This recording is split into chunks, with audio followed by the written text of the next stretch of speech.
नमस्कार दोस्तों, स्वागत है आपका जीएस गुरु विकल चैनल पर। मैं योगेश सिंह। हम लोग मैथ्स की क्लास डिस्कस कर रहे थे और लास्ट क्लास हम लोगों ने देखा कि किस तरीके से चाल दूरी समय में हम लोगों ने काफी कुछ देखा, वहां पर काफी कॉन्सेप्ट सीखा। उसी का एक पार्ट बच गया था, नाव और धारा, बोट एंड स्ट्रीम। आइए उसको भी हम लोग देख लेते हैं। और आपको पता है कि नाव और धारा में भी कुछ अलग चीजें नहीं है। आपको कॉन्सेप्ट कहीं ना कहीं लगना उसी का है, speed equal to distance upon time. Speed equal to distance upon time पर ही सारे कॉन्सेप्ट होंगे, या time equal to distance upon speed पर, या फिर दूरी बराबर चाल बड़े समय पर। इन्हीं सब पे सारी चीजें सॉल्व होनी है। लेकिन यहाँ पर चार चीजें मेन हैं जिस पर ये पूरा का पूरा चैप्टर टिका हुआ है। सबसे इजी चैप्टर यही है, पूरे मैथ्स में सबसे इजी चैप्टर है। चलिए देखते हैं। पहला देखिए क्या क्या चीजें, वो जो चार चीजें हैं उसको आपको ध्यान रखना है। पहला तो देखिए, समझिएगा, स्ट्रीम की स्पीड, स्ट्रीम यानी धारा, नाव और धारा। धारा देखिए, धारा एक ही होगी पूरे चैप्टर में। धारा की चाल की अगर बात की जाएगी तो एक ही धारा की चाल होगी, लेकिन नाव की चाल तीन होगी। और इन्हीं तीन नाव की चाल में कंफ्यूजन होता है और क्वेश्चन हमारे गलत होते हैं। इसी पर आपको वर्कआउट करना है कि किस तरीके से हमारा कंफ्यूजन दूर हो और हमें कंफ्यूजन ना हो, हम क्वेश्चन सही कर पाए। तो पहला देखिएगा, समझिएगा, सबसे पहला और इंपॉर्टेंट चीज जो इस चैप्टर में होता है वो है स्पीड ऑफ बोट। क्वेश्चन में दो तरीके से शब्द लिखकर आते हैं, नाव की चाल या फिर शांत जल में नाव की चाल। स्पीड ऑफ बोट या फिर लिखा होगा speed of boat in still water. दोनों का मतलब एक ही है, मतलब केवल नाव की चाल, उसमें पानी की चाल का कोई मतलब नहीं है। शांत जल में नाव की चाल, इसको हम लोगों ने मान लिया है x किलोमीटर पर आवर। उसके बाद जो सेकंड कॉन्सेप्ट है, सेकंड जो वर्ड यूज होता है इस चैप्टर में, स्पीड ऑफ करंट या स्ट्रीम, धारा की चाल। धारा की चाल हम मान के चलेंगे y किलोमीटर प्रति घंटे। ये केवल नाव की चाल है x किलोमीटर प्रति घंटे। अगर कहीं बोले कि धारा की चाल 2 किलोमीटर प्रति घंटे है तो आप तुरंत लिख सकते हैं वहां पर y बराबर 2, क्योंकि केवल धारा की चाल की बात कर रहा है। अब यहाँ पर जो तीसरी चीज इन दोनों से निकल के आएगी, दो कंडीशन बनेगी। एक तो जैसे मान लीजिए ये नदी बह रही है और यहाँ पर ये नाव इसमें बह रहा है और ये इसी की दिशा में बह रहा है, तो ऐसी कंडीशन पर हम लिखेंगे speed of boat in down stream. यानी इसको हिंदी में आप सुनते रहिए, अगर आप हिंदी में नोट करना चाहें नोट कर सकते हैं। डाउन स्ट्रीम का मतलब होता है धारा की दिशा, धारा की दिशा में नाव की चाल। अगर कोई नाव धारा की दिशा में बह रही है तो जाहिर सी बात है कि उसकी स्पीड क्या होगी, तेज होगी। कैसे तेज होगी? नाव की चाल में धारा की चाल क्या हो जाएगी, ऐड हो जाएगी। तो आप कहेंगे कि इसकी स्पीड निकल कर आएगी x + y kilometre per hour. और वही चीज अगर हम यहाँ पर बोले, अगर इसी का उल्टा, अब अगर यही नाव धारा की दिशा इधर हो जाए और नाव की दिशा इधर हो जाए तो ऐसी स्थिति में क्या बनेगा, speed of boat in up stream. Up stream को हिंदी में क्या बोलेंगे, धारा की विपरीत दिशा में नाव की चाल। विपरीत दिशा यानी कि धारा दूसरी तरफ है और नाव दूसरी तरफ। तो आप सभी जानते हैं, आप लोगों ने बोटिंग की होगी, तो अगर नाव दूसरी तरफ जाएगी, धारा की विपरीत दिशा में जाएगी, तो नाव की स्पीड क्या हो जाएगी, स्लो हो जाएगी। क्यों? क्योंकि कहीं ना कहीं दोनों माइनस हो जाएंगे, x - y। नाव की चाल में से धारा की चाल क्या हो रही होगी, कट रही होगी, माइनस हो रही होगी, x - y kilometre per hour. तो ये चार कॉन्सेप्ट है, इन्हीं चार पर पूरा का पूरा आपका बोट एंड स्ट्रीम लिखा हुआ है। आपको कंफ्यूज नहीं होना है। पहले वाले में, तीसरे वाले में और चौथे वाले में कंफ्यूजन नहीं हो। जैसे मान लीजिए प्रश्न में कहा धारा की दिशा में नाव की चाल 10 किलोमीटर प्रति घंटा है, तो जैसे वर्ड आया धारा की दिशा में नाव की चाल, तुरंत आपको लिखना होगा x + y बराबर 10, क्योंकि ये धारा की दिशा में नाव की चाल x + y है, इसलिए 10 के बराबर x + y बराबर 10 किलोमीटर प्रति घंटा। जैसे कह दे शांत जल में नाव की चाल 12 किलोमीटर प्रति घंटा है, x = 12 लिख दीजिए, क्योंकि शांत जल में नाव की चाल कितनी हमारी x है। कह रहे धारा की विपरीत दिशा में नाव की चाल 5 किलोमीटर प्रति घंटा, x - y बराबर 5 किलोमीटर प्रति घंटा, क्योंकि ये धारा विपरीत दिशा में नाव की चाल है, इसकी वैल्यू किया। तो सबसे पहले चीज जो वर्ड जो वैल्यू दे रहा है किसकी वैल्यू दिया है, ये आपको पकड़ना है। उसके अलावा अब आपसे या तो समय पूछेगा, या तो दूरी पूछेगा, तो चाल पूछेगा, और कुछ नहीं है इस चैप्टर में। सबसे इजी चैप्टर है पूरे मैथ्स का।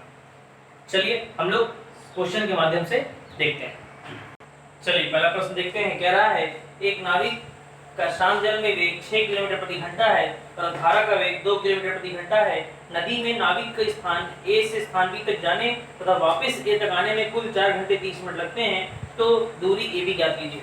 तो ये कह रहा है कि एक नाविक का शांत जल में वेग 6 किलोमीटर प्रति घंटा है, यानी कि कहीं ना कहीं x की वैल्यू कह रहा है 6 किलोमीटर प्रति घंटा। शांत जल में बोला ना, तो मैंने कहा जैसे ही शांत जल में बोलेगा आप क्या समझेंगे, x की वैल्यू।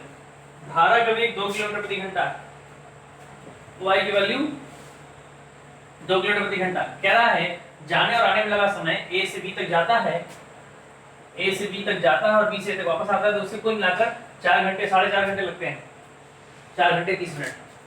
तो यानी टोटल टाइम आप ऐसे कह सकते हैं कि t1 + t2 बराबर उसे लगते हैं 4 घंटे 30 मिनट, यानी 4.5 घंटे। ये अब आप चाहे तो वही समय बराबर दूरी बटा चाल, और दूरी बटा चाल का कॉन्सेप्ट लगा सकते हैं यहाँ से। तो दूरी बटा चाल आप क्या लगा देंगे, देखिए डिस्टेंस अपॉन स्पीड। स्पीड देखिए एक तरफ क्या हो जाएगी, एक तरफ जुड़ जाएगी 6 2 8, और एक तरफ क्या हो जाएगी 6 में से 2 क्या 4, ये हो जाएगा 9/2। समझ पा रहे होंगे, उड़ा दीजिए 2 × 4 2 4 8, ठीक है। तो एलसीएम 4 ही होना है, तो ये हो जाएगा 1d और ये 2 × 4 2d। इसको आप कैलकुलेट करेंगे तो क्या मिलेगा 3d, ये 3 तरीक 9 हो गया, और d की वैल्यू कितनी आ गई 4 दिया 12 किलोमीटर। ध्यान से देखिए आपसे क्या पूछ रहा था a से b के बीच की दूरी ज्ञात कीजिए। तो a से b के बीच की दूरी हमारी कितनी निकल के आ गई, 12 किलोमीटर निकल के आ गई, इसमें कोई दिक्कत है नहीं। यहाँ पर सिंपल सा कॉन्सेप्ट था। ये ऐसा क्वेश्चन हम लोग क्या कर चुके थे, वहां पढ़ चुके थे। ये 8 और 4 समझने की जरूरत थी कि एक तरफ जब जाएगा तो कहीं ना कहीं x + y की चाल से जाएगा, धारा की दिशा में जाएगा, और एक तरफ जब आएगा तो धारा की विपरीत दिशा में आएगा। तो इसलिए यहाँ पर आपको ये वाला काम करना पड़ा, ठीक है। तो ये हम लोग इतना स्टेप वहाँ एग्जाम में नहीं दिखाते, डायरेक्ट 6 2 8 और एक बार 6 - 2 4, एक बार 8 की चाल से गया होगा और 4 की चाल से वापस आया होगा। बाकी समय बराबर दूरी बटा चाल, सिंपल सा कॉन्सेप्ट है, ठीक है। तो एक तो ये तरीका है, बाकी करने का और भी है। जैसे मैंने बताया था डिस्टेंस इक्वल टू डिस्टेंस, जाने में लगा समय और जाने में डिस्टेंस, आने डिस्टेंस बराबर है, तो दूरी बराबर चाल गुणे समय दिखा देंगे आप, है ना। तो चाल जाने में क्या थी 6 2 8 मान लेते हैं, हमें यहाँ पर टाइम लग गया होगा t1, और इस तरीके से आने में और लगा होगा आपका रेशियो बन जाएगा t1 और t2 का, वो तो उस कॉन्सेप्ट से आप कर लेंगे, या तो ये लगा लेंगे, ये 4 × t2 हो जाएगा 6 - 2 4। अब यहाँ से आप रेशियो बना लेंगे t1/t2 का 1/2, या तो आप डायरेक्ट बना सकते थे, इतना ना बना करके आप डायरेक्ट बना सकते हैं। अब यहाँ से दोनों का 3 यूनिट बराबर 4.5 घंटे, तो 1 यूनिट बराबर कितना, 2 यूनिट बराबर कितना, ये आप निकाल लेंगे, फिर स्पेस × टाइम करें तो डिस्टेंस आ जाएगा। लेकिन ये जो है थोड़ा सा लेंथी प्रोसेस हो जाएगा, तो इससे अच्छा तरीका आपका ये सिंपल सा घंटा था। चलिए हम लोग नेक्स्ट क्वेश्चन की ओर चलते हैं। चलिए नेक्स्ट क्वेश्चन देखिए, कह रहा है एक नाव धारा की दिशा में 8 किलोमीटर दूरी 1 घंटे में तय करती है, तो धारा के विपरीत 2 किलोमीटर दूरी 1 घंटे में तय करती है, तो धारा का वेग कितना है। देखिए स्टेटमेंट को समझना है, यहाँ पर चैप्टर इजी है, बस क्वेश्चन को आपको ध्यान से पढ़ना है। एक नाव धारा की दिशा में 8 किलोमीटर दूरी यानी x + y की चाल से जा रही होगी, और 8 किलोमीटर 1 घंटे में, तो चाल दे दिया है x + y, और डिस्टेंस भी दिया है, टाइम भी दिया है, तो दूरी बटा समय चाल हो जाता है। तो चाल बराबर दूरी बटा समय, दूरी कितना दिया है 8 किलोमीटर 1 घंटे में, तो 8 बटा 1 करेंगे, कुछ नहीं, कोई मतलब नहीं है। तो आगे देखिए, और धारा विपरीत 2 किलोमीटर 1 घंटे में तय करती है। धारा विपरीत जब आएगी तो किस चाल से आएगी, इस चाल से आएगी 2 किलोमीटर 1 घंटे में, तो 2 बटा 1 करेंगे, कोई मतलब नहीं है। चाल बराबर दूरी बटा समय, चाल बराबर दूरी बटा समय। मैंने ऐसे केसेस में आपको बताया था, एक केस आया था चाल दूरी समय में, तो अगर x + y x - y का केस हो तो जोड़ के आधा करेंगे तो x आता है, घटा के आधा करेंगे तो y आता है। तो 8 2 10, 10 का आधा 5 किलोमीटर प्रति घंटा, और 8 में से 2 गया 6, 6 का आधा 3 किलोमीटर प्रति घंटा। तो शांत नाव की चाल 5, धारा की चाल 3। हमसे शायद धारा का वेग पूछा था, धारा का वेग कितना, तो आप आंसर क्या करेंगे 3 किलोमीटर प्रति घंटा। बहुत ही सिंपल चैप्टर है। चलिए नेक्स्ट क्वेश्चन देखते हैं। चलिए कह रहा है एक नदी का प्रवाह 2 किलोमीटर प्रति घंटा है, नदी का प्रवाह यानी y की वैल्यू दे रखा है। एक व्यक्ति को नदी के प्रवाह के विरुद्ध खेने में उसके प्रवाह के साथ खेने से दुगुना समय लगता है, व्यक्ति की स्थिर जल में खेने की दर क्या है। तो इसको देखिए समझते हैं, और ये कहना क्या चाह रहा है कि y की वैल्यू जो 2 दे रखा है, इसमें कोई दिक्कत नहीं। इक्वेशन देखिए, कह रहा है एक व्यक्ति को नदी के प्रवाह के विरुद्ध खेने, यानी कि विपरीत दिशा में जब नाव चलाता है तो उसके प्रवाह के साथ खेने से दुगना समय लगता है। तो कहीं ना कहीं अप स्ट्रीम में जो समय लग रहा है वो डाउन स्ट्रीम में लगे समय का दोगुना समय लगेगा। और हमेशा ऐसे ही केस बनेगा कि भाई अप स्ट्रीम में समय ज्यादा लगता ही है, तो जितना डाउन स्ट्रीम में समय लगा होगा उसका डबल कर देंगे तो अप स्ट्रीम में उतना समय लग रहा है। एक तो ये केस है, और एक ये भी केस है कि जो डाउन स्ट्रीम में जो डिस्टेंस जितना कवर कर रहा था उतना ही दूरी को अप स्ट्रीम में कवर कर रहा है। आप दोनों तरीके से लगा सकते हैं। तो देखिए यहाँ पर अगर आप या तो समय की वैल्यू रख दीजिए, दूरी बटा 4 रख दीजिए, या तो दूरी बराबर 4 गुणे समय रख दीजिए, दोनों में से कोई रख दीजिए। हम दोनों तरीके से देख लेते हैं। देखिए समय बराबर दूरी बटा 4, तो अप स्ट्रीम में मान लीजिए डिस्टेंस दी जाता है तो दूरी बटा 4 क्या रही होगी, x माइनस 1 2। यहाँ पर देखिए डाउन स्ट्रीम में समय बराबर दूरी बटा 4 लेंगे x प्लस वाई, डी से डी कैंसिल होना है आपको पता ही है। तो x प्लस वाई बराबर ये वहां जाएगा तो 2x माइनस 2y हो जाएगा। 2x में से x गया x और इधर 3y। ध्यान से देखिए y की वैल्यू शायद दे रखा था, y की वैल्यू 2 किलोमीटर प्रति घंटा दे रखा है, तो आप 2 रख दीजिए तो x की वैल्यू आ जाएगी 3 × 2 तो 3 × 6 किलोमीटर प्रति। शांत जल में नाव की चाल कितनी आ गई, 6 किलोमीटर प्रति घंटे। और पूछा क्या था, व्यक्ति की स्थिर जल में खेने की दर, स्थिर जल में खेने की दर यानी x की वैल्यू पूछ रहा है, तो क्या बताएंगे आप, 6 किलोमीटर प्रति घंटे। रुकिए देखिए एक चीज और देखते हैं, यहाँ पर कह रहा है कि डिस्टेंस अगर दोनों तरफ क्या है, सेम है, तो डिस्टेंस अगर दोनों तरफ सेम है तो भी आप ये काम कर सकते थे सीधा। देखिए यही कॉन्सेप्ट सीधा मिलेगा डाउन स्ट्रीम में। एक तो आप वो तरीका लगा सकते हैं कि दोनों तरफ डिस्टेंस बराबर है तो s1 s2 T2/T1 है ना, वहां से बना सकते हैं। लेकिन वही उसी का एक तरीका ये देखिए यहाँ पर समझिएगा, s समझ लीजिए x plus y upon x minus y है ना। स्पीड का रेशियो जो है s1/s2, स्पीड का जो रेशियो होगा वो टाइम के रेशियो को उल्टा होगा। तो टाइम का रेशियो क्या बन रहा था आपका, टाइम का रेशियो बताइए क्या बन रहा था, 1:2 बन रहा था। तो आप यहाँ पे क्या लिख देंगे, 2:1, क्योंकि आप देखिए अपोजिट में दुगना समय ले रहा था तो 2 यहाँ होना चाहिए था एक्चुअल में और 1, लेकिन हमें T2/T1 होता पलट के रखना होता है जब भी रखें उल्टा। तो आप यहाँ सीधा सीधा कर पाएंगे x plus y equal to 2x minus 2y और सीधा सीधा आ जाएगा x इक्वल टू 3y। देखिए सेम चीज आ गई, आप यहाँ से बता देंगे 6 किलोमीटर प्रति घंटा। ठीक है, तो चलिए हम लोग नेक्स्ट क्वेश्चन को देखते हैं। चलिए नेक्स्ट क्वेश्चन देखिए, कह रहा है एक निश्चित दूरी तय करने में एक नाव धारा के अनुकूल जाने में धारा के प्रतिकूल जाने में लिए गए समय से आधा समय लेती है। यानी इसका मतलब आप समझ पा रहे हैं कि धारा के अनुकूल जाने में धारा के प्रतिकूल जाने के लिए गए समय से आधा समय। तो आप यहां समझिए डाउन स्ट्रीम में जितना समय लगेगा वो अप स्ट्रीम में लिए गए समय का आधा है, जाहिर सी बात है। या वही केस हो गया यहाँ पर कि जो टाइम अप स्ट्रीम में लिया गया वो डाउन स्ट्रीम में लिए गए समय का दुगुना। तो यहाँ पर कुछ है नहीं, ये तो सिंपल सा क्वेश्चन हो गया, वही क्वेश्चन हो गया एक तरह से हमें लग रहा है। स्थिर जल में नाव की चाल तो धारा के वेग का अनुपात यानी x/y की वैल्यू चाहिए, x/y की वैल्यू हमसे कहीं ना कहीं पूछना है। तो आप एक तो ये काम कर सकते हैं या फिर पिछले क्वेश्चन की तरह d = d कर दीजिए। तो यहाँ से भी आप कर सकते हैं, दोनों तरीका है आपके पास। अगर हम यहाँ से करें distance in down stream, distance in up stream, तो रेशियो बना लीजिए, चाहे तो स्पीड इनटू टाइम कर लीजिए। देखिए अगर हम बनाएं तो s1/s2 ऐसे समझ लीजिए कि x plus y upon x minus y, सीधा बना लेते हैं ratio x plus y upon x minus y, s1/s2 है अगर तो मतलब रेशियो हमें समय पलट के रखना है। इनका जो वास्तविक समय होगा x प्लस वाई में कितना समय लेता है, देखिए डाउन स्ट्रीम में कितना समय ले रहा है तो अप स्ट्रीम में लिए गए समय का आधा, ऐसे बोलेंगे अप स्ट्रीम में लिए गए समय का आधा। अप स्ट्रीम में अगर वो 2 समय लेता है तो ये 1 लेता होगा, है ना। लेकिन हम लोग क्या करें कि इसको हम लोग पलट लेते हैं, 2/1 करेंगे तो अब देखिए यहाँ से क्या निकल कर आएगा, x plus y is equal to 2x minus 2y और ये हो जाएगा हमारा 2x में से x, सेम वही कॉन्सेप्ट आ गया। तो हमारे हिसाब से जो रेशियो बनेगा 3:1 बन जाएगा। देखिए यहाँ से 3:1 यहाँ पर लिख सकते हैं x/y = 3:1।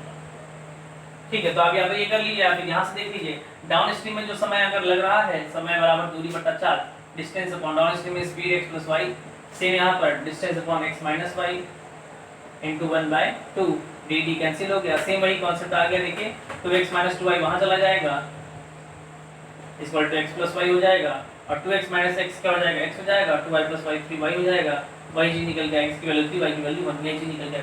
जा ऐसे लगा जैसे लगा, ये पिछला ही क्वेश्चन था है ना, बस थोड़ा सा लैंग्वेज चेंज था। चलिए नेक्स्ट क्वेश्चन देखते हैं। क्या है क्वेश्चन, कह रहा है कि एक नाव किसी दूरी को धारा के विपरीत दिशा में 8 घंटे 48 मिनट में तय करती है। धारा के विपरीत दिशा में, ध्यान देंगे।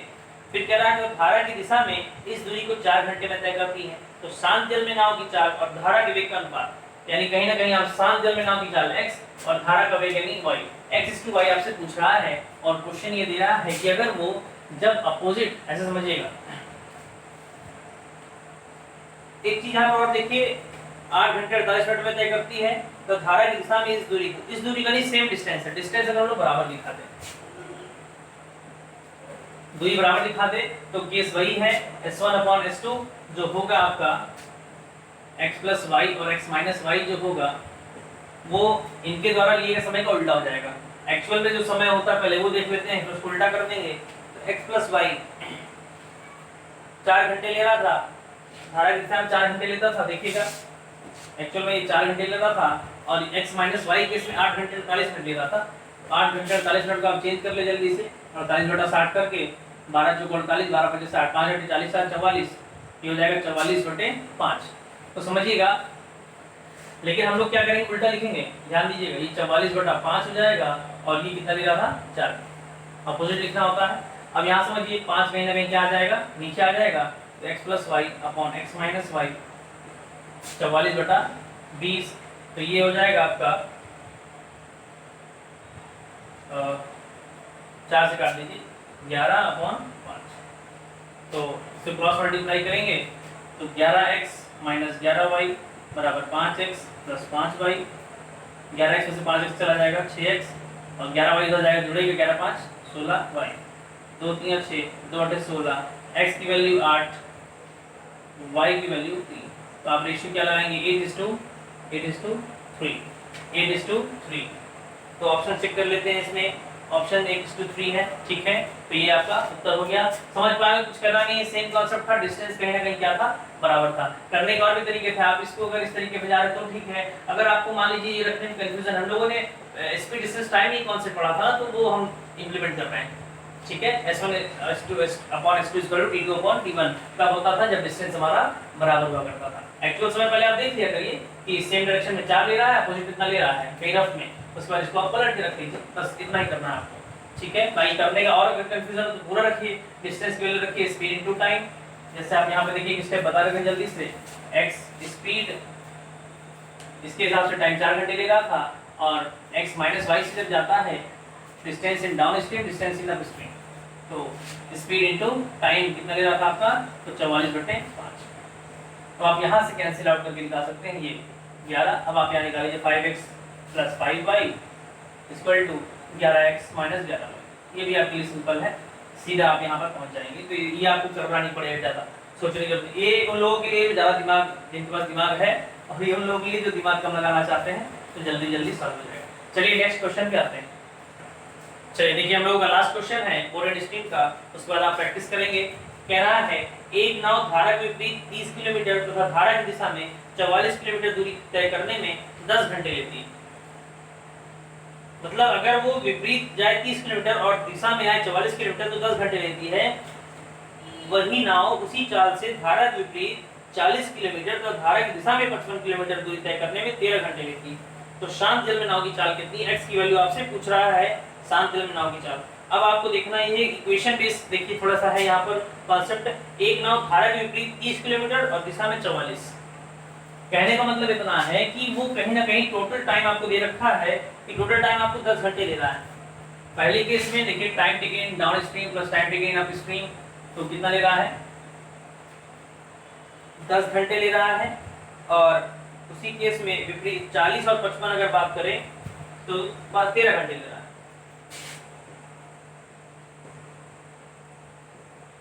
कहने में ये दो केस हैं, दो इक्वेशन है। अब यहाँ पर आपको ये चीज डायरेक्ट रखनी होगी, वहाँ एग्जाम में ये सब नहीं लिखना है। डायरेक्ट आप वहाँ सोच पाए कि टाइम की वैल्यू होती है डिस्टेंस अपॉन स्पीड, और यहाँ भी डिस्टेंस अपॉन स्पीड, और distance upon speed plus distance upon speed equal to 10r, इसका भी distance upon speed equal to 30r। तो चलिए हम लोग कैसे करेंगे जल्दी से देखते हैं, समझिएगा। तो अगर हम डाउनस्ट्रीम की बात करें तो डिस्टेंस हमारे पास दे रखा है कि धारा की दिशा में 44 और विपरीत 30, तो 44 बटा x प्लस वाई दिशा में गया है, प्लस 30 बटा x माइनस वाई बराबर 10। सेम इसी तरीके से दूसरे कॉन्सेप्ट पे देखिएगा, कह रहा है दिशा में गया है 55, विपरीत में गया है 40, 55 बटा x प्लस वाई प्लस 40 बटा x माइनस वाई, 40 गया 40 बटा x माइनस वाई बराबर 13। यहाँ समझिएगा, इसे हमें कैलकुलेट करना, क्योंकि हमें चाहिए कहीं ना कहीं इसकी वैल्यू x की वैल्यू। कैलकुलेट करने के कई तरीके हैं। एक तो हम लोग 1/x प्लस वाई को a मान लेते थे, बेसिक क्लास में आप लोगों ने किया है, और एक 1/x माइनस वाई को b मान ले। एक तो आप इस तरीके से कर सकते हैं 44a plus 13 equal to 10, 55a plus 14b equal to 13, इस तरीके से कर सकते हैं। या फिर अगर ना करना हो तो नहीं मानना हो तो ना मानिए, डायरेक्ट करने की कोशिश करेंगे। थोड़ा सा कैलकुलेटिव है यहाँ पर, ये क्वेश्चन समझ में आ रहा है देख करके इक्वेशन। तो यहाँ पे देखिए कैलकुलेट कर लेते हैं। अगर हम इसे काट लें, 2 से काट दे 22, 2 से काट दे 15, 2 से काट दे, ये हो जाएगा आपका 5। चलिए किसी को आसान बनाना देखा जाए, यहाँ पर अगर बनाया जा सकता है तो कहीं ना कहीं कैलकुलेट करना होगा। 15 को 40 बना नहीं सकते है ना, 22 को 55 बना नहीं सकते, ये दिक्कत है यहाँ पर। तो आपको कहीं ना कहीं मल्टीप्लाई करना ही पड़ेगा। जैसे 40 को मल्टीप्लाई इस वाले में और 15 को मल्टीप्लाई इस वाले में आपको करना पड़ेगा। तो चलिए मल्टीप्लाई कर लेते हैं जल्दी से, इंटू 40 कर ले और यहाँ पे इंटू 15 कर ले। तो यहाँ से देखिए, चलिए ये हो जाएगा आपका 880 अपॉन x प्लस वाई, नीचे की वैल्यू से कोई मतलब नहीं है, 15 चौको 60, ये हो जाएगा आपका 600 अपॉन x माइनस वाई, और 520 200 हो जाएगा। इधर आइए, 15 × 5 = 75, 15 × 75 75 और 7 82। नीचे वैल्यू को आप बहुत जरूरी नहीं लिखना, क्योंकि नीचे डेनोटर सेम है तो कैलकुलेशन हमें में ऊपर वाली वैल्यू से ही मतलब है। 600 बटा x माइनस वाई, यहाँ पे देखिए कितना है, 15 चौको 60, यहाँ भी 600 बटा x माइनस वाई हो जाएगा। अब 15 तिया यहाँ पे देख लीजिए कितना हो जाएगा, 13 × 15 14 का स्क्वायर 196 195 हो जाएगा। आप इसे कैंसिल आउट करेंगे, जैसे आप कैलकुलेट करते थे माइनस माइनस माइनस करके ये वाली वैल्यू कटेगी। 880 में से 825 आप माइनस करेंगे तो कहीं ना कहीं निकल के आएगा, 10 में से 5 गया 5, और ये आपने 55 होगा। ये जल्दी जल्दी में बार मिस्टेक हो गया, ध्यान देंगे आप लोग, ये 11 हो जाएगा। अब देखिए बहुत आसान हो गया, क्योंकि x प्लस y की वैल्यू कितनी आ गई 11। दिक्कत यही है कि जब नहीं कर रहा हो तो हमें तुरंत रीचेक करना चाहिए था, x प्लस y की वैल्यू कितनी आ रही है 11 आ रही है। तो जैसे आप यहाँ 11 रखेंगे तुरंत ये 11 दूना क्या हो जाएगा 22, और जैसे ये 2 यहाँ हो जाएगा 5 में से 2 गया 3, तो आप तुरंत कहेंगे 15 बटा x minus y equal to 3। और ये देखिए x माइनस वाई की वैल्यू कितनी आ गई 5 आ गई। x प्लस वाई की वैल्यू कितनी थी आपके पास 11। आपको पता है x निकालने के लिए जोड़ क्या था 11 5 16, 16 का आधा 8, और y की निकालने के लिए दोनों को माइनस करके आधा 11 से 5 गया 6, 6 का आधा 3। तो जो भी आपसे पूछा हो, क्या पूछा था इसमें, पूछा था कि शांत जल में नाव की चाल, शांत नाव की चाल x वैल्यू 8। अब देखिए ये तो हो गया ऐसा, जब भी ऐसे क्वेश्चन आए तो इसको लगाने से बचें। पहला काम तो आपको ये करना है कि इसको ऑप्शन से देखना है। ऑप्शंस अगर देखा जाए तो इसके ऑप्शंस दे रखे हैं 3 8 11 12, ऑप्शंस दे रखे थे 3 8 11 12। जब ऑप्शंस आपके होल नंबर में हो तो आप एक बार ट्राई जरूर करें कि ऐसा देखिए, जब यहाँ पर आपने देखा कि 44 है, जब आपने यहाँ देखा कि 44 है, यहाँ देखा कि आपने 30 है, तो ऐसा कोई नंबर हमने लिया जाए कि जो 44 जिससे कट जाए टोटल से।